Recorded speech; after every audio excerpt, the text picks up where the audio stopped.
Salut à toutes et à tous, c'est Mia, mais voici encore devant vous avec une très bonne nouvelle encore. Comment faire les choix de l'homme de sa vie, de la femme de sa vie. Comment faire cet excellent choix. Il y a 3 démarches, il y a 3 étapes avant de vous engager, avant de faire ces choix-là de l'homme de ta vie, de la femme de ta vie. La première chose à faire, c'est de te connaître toi-même. Connais-toi toi-même. Faites cet exercice-là. C'est simple. Que disent les hommes qui t'entourent de toi? Que disent tes amis de toi? Que dit ta famille de toi? Que dit tes collègues, tes voisins de toi? C'est ça la clé. Oh, il est colérique, il ne partage pas, il ment beaucoup, il est ivrogne, il est ceci, il est cela. Tenez compte de ça. Prenez ça, mettez ça dans une liste. Connais-toi toi-même. Après, en deuxième lieu, vient ceci. Connais ta famille. La réputation de ta famille. Ta famille est réputée en quoi? Quelle est la réputation de ta famille? Est-ce que ce sont des ivrognes? Ce sont des escrocs? Ce sont des désordonnés sexuels? Ce sont des gens qui ont beaucoup de concubins, concubines? C'est la famille des meurtriers? Connais ta famille. Et au niveau de leur santé, c'est une famille qui a des problèmes diabétiques, qui a des problèmes de cancer, qui a des problèmes cardiaques, des problèmes mentaux. Oui, connais ta famille. Et après, la dernière étape, c'est celle de connaître la famille de l'autre. Faites cet exercice pour l'autre, qu'il soit l'homme qui sera l'homme de ta vie, ou qu'elle soit la femme qui sera la femme de ta vie. Tu dois la connaître. Elle est réputée en quoi? Que disent ses amis d'elle? Que disent les voisins d'elle? Que disent sa famille d'elle?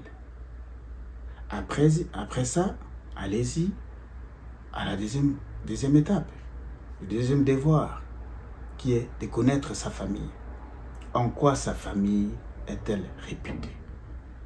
Une famille des ivrognes, une famille des colériques, une famille des escrocs, une famille des intellectuels, une famille des hommes de bien, une famille des femmes de bien. Connais sa famille. Que disent les voisins de cette famille-là?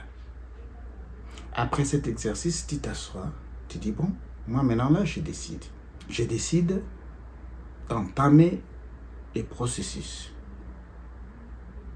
de me mettre ensemble avec cette personne pour la vie.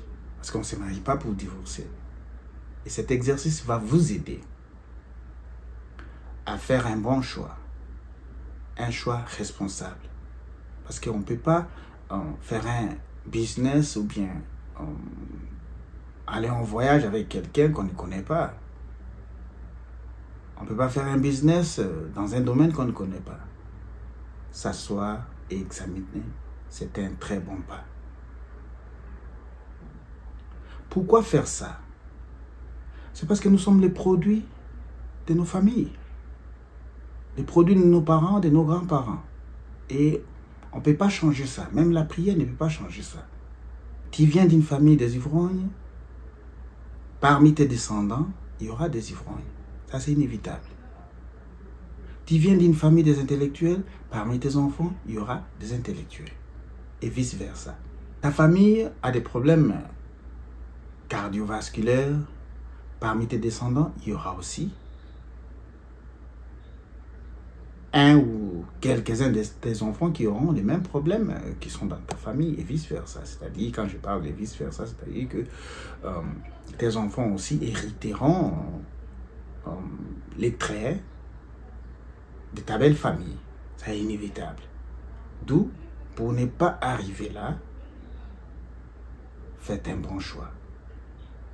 Vous savez, nos ancêtres pour... il faisait des mariages arrangés. C'était avec raison. Oh, cette famille est réputée en quoi? Oh, ça c'est une bonne famille. Oh, moi, mon fils ne va épouser que la fille dans cette famille-là.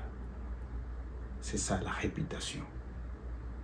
Et aujourd'hui, bien sûr, la science et la technologie a fait en sorte que les gens se rencontrent dans des social media. Aujourd'hui, demain, ils se marient, après ils divorcent.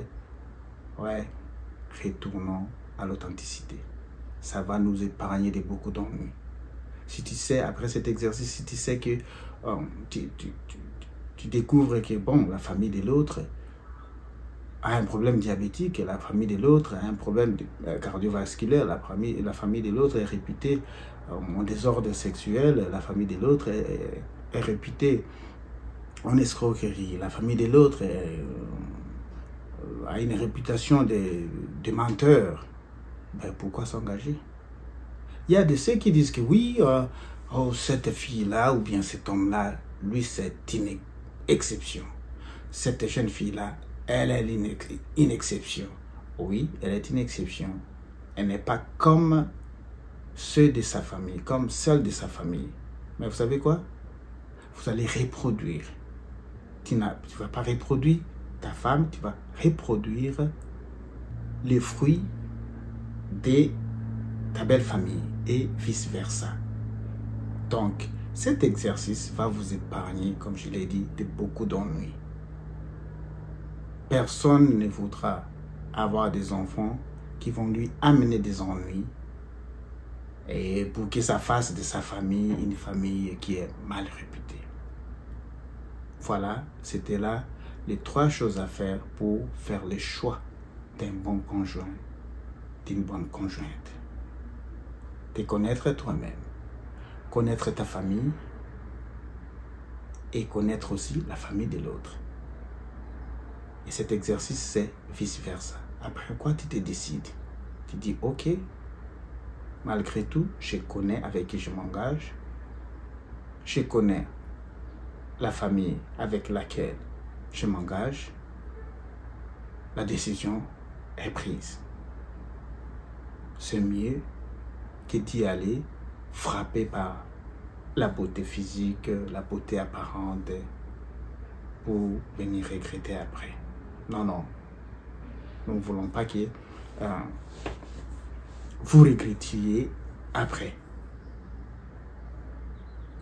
Voilà, c'était là pour aujourd'hui la bonne nouvelle pour les aspirants de vie de couple. Ils sont nombreux, elles sont nombreuses. Vous avez des questions, allez-y dans la boîte aux lettres, la section des commentaires. Posez-les, suggérez, et elles seront les bienvenues. N'oubliez pas d'aimer et de partager avec les autres ce que vous venez d'avoir. En attendant, portez-vous bien et à plus.